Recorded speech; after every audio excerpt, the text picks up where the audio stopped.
Hey guys, welcome back to the channel. Today I'm going to be reviewing the Plusinno Eagle Hunting 1 Telescopic Rod and Reel Fishing Combo. I'm going to explain some of the features of this rod. I'm going to go out on the water and test it, and in the end I'm going to tell you whether or not you should purchase it, and my answer may surprise you. First of all, this rod comes in 4 different sizes. The one I'm showing you guys is a 2.1 meter, 6.89 feet. It's just a perfect rod size for me. The other ones they sell just don't fit my needs, so that's why I went with a 2.1 meter.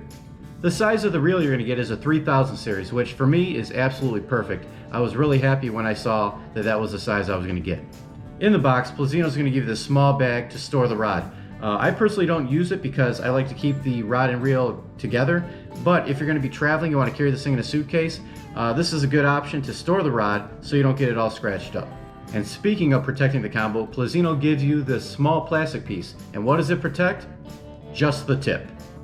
But seriously, it is a nice feature. It's held on by this little rubber strap. You just take it off and it protects all the eyelets right there. Now the reel on this thing was incredibly smooth. It actually surprised me a little bit.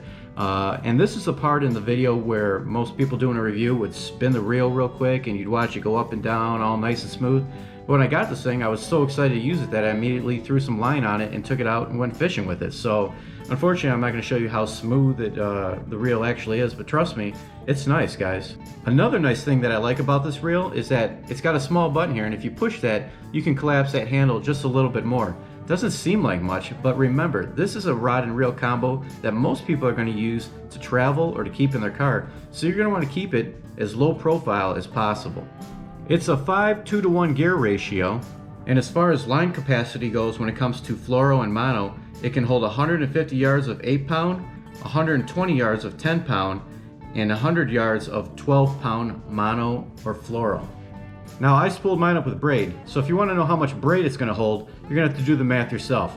I'm not a rocket scientologist. When it comes to how the rod and reel looks, I think the reel looks amazing, guys. I know it doesn't really matter for fishing, but if you care about how your gear looks, the reel looks really good. Now the rod, I'm not gonna lie, guys, it's not the coolest looking rod I've ever seen. In fact, the more I look at it, the more it looks like plumbing underneath my sink. But I didn't get this thing to win a beauty contest. I got this thing to make fishing while traveling easier. So who cares? On the bottom of the handle, you got a little piece of foam here. That feels good. One thing I don't understand is this plastic piece and why they put this on the bottom. It screws off like so, and after you get it off, there's nothing in there. It's not like anything can really store anything in. So I'm not really sure why they put that in there. If you know why, leave a comment and tell me why they would do that.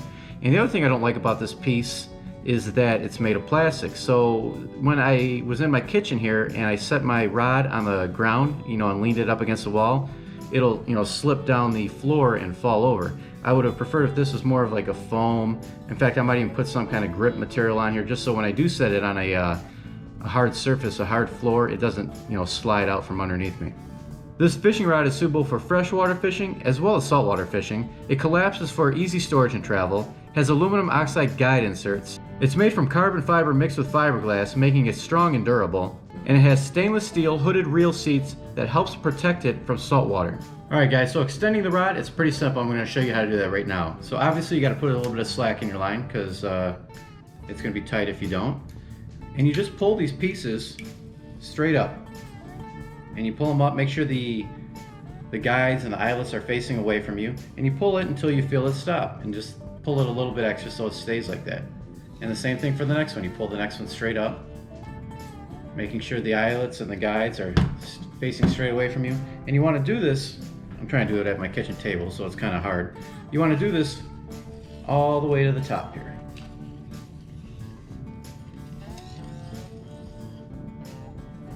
I have to stand up for a second.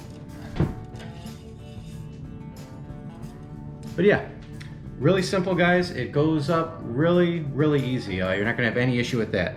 Now when it comes to the stiffness of the rod, Plusinno doesn't give me much information on that. You don't get much information with the packaging, and online there's not much information as well. However, I would compare it to a medium rod, and the tip, medium to slow. Overall, I'm really happy with that, guys. Now when it comes to collapsing a rod, one thing I don't like is that it's a lot harder to collapse it than it is expand it, especially if you over tighten this when you opened it up, okay?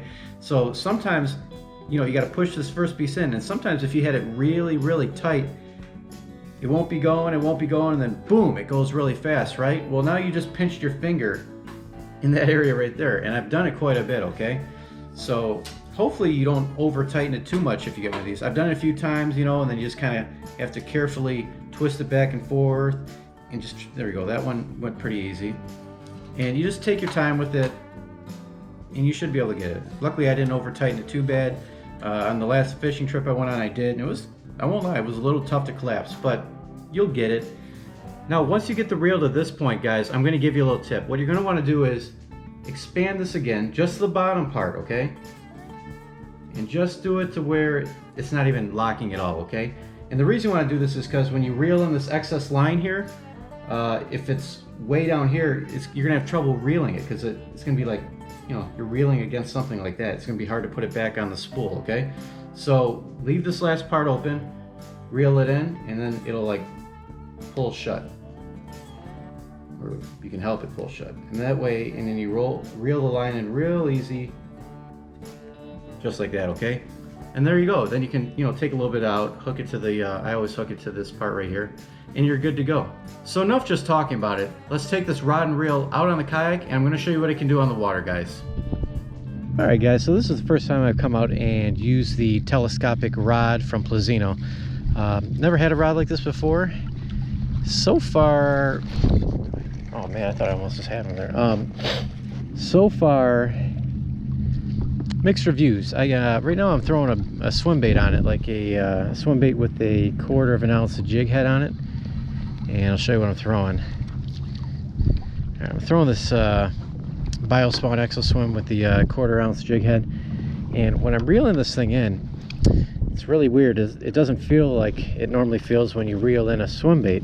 What it feels like, and maybe you'll be able to see it on this camera here, is when I'm reeling, the tip of this rod is like vibrating, almost like it would if I was throwing a crankbait, okay? You know, that wobble you feel. But I shouldn't be feeling a wobble when I'm throwing a swim bait like this, so it's kind of weird.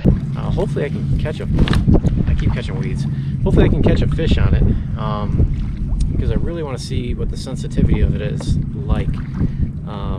But yeah, so far as using swim baits on this thing, not a fan. When I go in closer near the end of the day here, I might throw on something real light like a creature bait, and hopefully it performs a little better with the creature bait.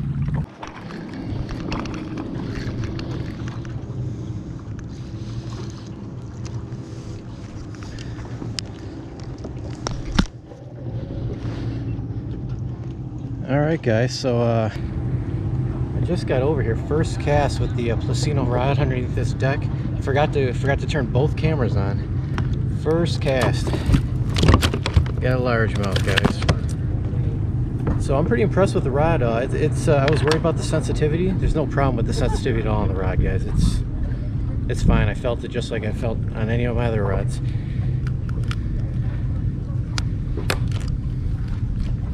Alright, so yeah, first fish ever on the Plusinno telescopic rod. Thank you, buddy. So now, the most important part of the entire review, should you buy this? Now, if you're somebody who likes to throw a little bit heavier baits or swim baits, no, I really don't think it is. I didn't like how much the tip was wobbling as I was reeling it in. It felt like I had a crankbait on there when it was a swim bait. I think it's going to be hard to detect some strikes that way. So if that's what your intention is, then no, I don't think that's what this reel is made for. However, if you're using lighter baits and like to do really slow finesse fishing, this rod is awesome, guys. I was really, really impressed with the sensitivity of it. I hooked into 2 fish. The one fish I caught, I couldn't believe how sensitive it was on the strike of that fish. And as far as like the hook sets, I loved it. It was great rod. As far as reeling the fish in, no problem reeling the fish in, no problem with the drag on this rod. Although when I first got it, I thought there would be, but when I took it on the water, no problem with the drag on it. Another thing this rod would be really good for is if you're bank fishing with live bait. If you like to do that and you're just going to cast it out there and leave it, this rod is going to be awesome, guys, because with that really soft tip, you're going to see the strikes really, really easily, and it's got enough backbone where you're still going to get a really good hook set. So as far as live bait fishing from the bank, excellent choice. So would I recommend it? Is this something I would buy again? Absolutely. I love the fact that I can take this thing anywhere, and the fact that I like to do a lot of finesse fishing anyways. It's a winner, guys. I'm going to be using this a lot. Anytime I travel anywhere, I'm definitely bringing this rod. I'm going to leave it in my car at all times in case I see a little body of water that I can just kind of park to the side and go fish it. I'm going to do that. I'm really happy with the rod, and I think you guys are really going to like it too, as long as you're not throwing big swim baits and stuff like that. So if you guys like this rod and reel combo and you want to purchase it, I'm going to leave a link in the description below, and also down there is a code for 20% off. I don't get anything with that code. It's a code that they give out to pretty much every YouTuber that reviews this thing, okay guys? So I'm not doing this for any financial gain. If you enjoyed this video, please let me know by giving the video a like and leave a comment down below letting me know if you've ever used one of these types of rods before and what you think of them. I really appreciate you guys watching this video, and until next time guys, tight lines.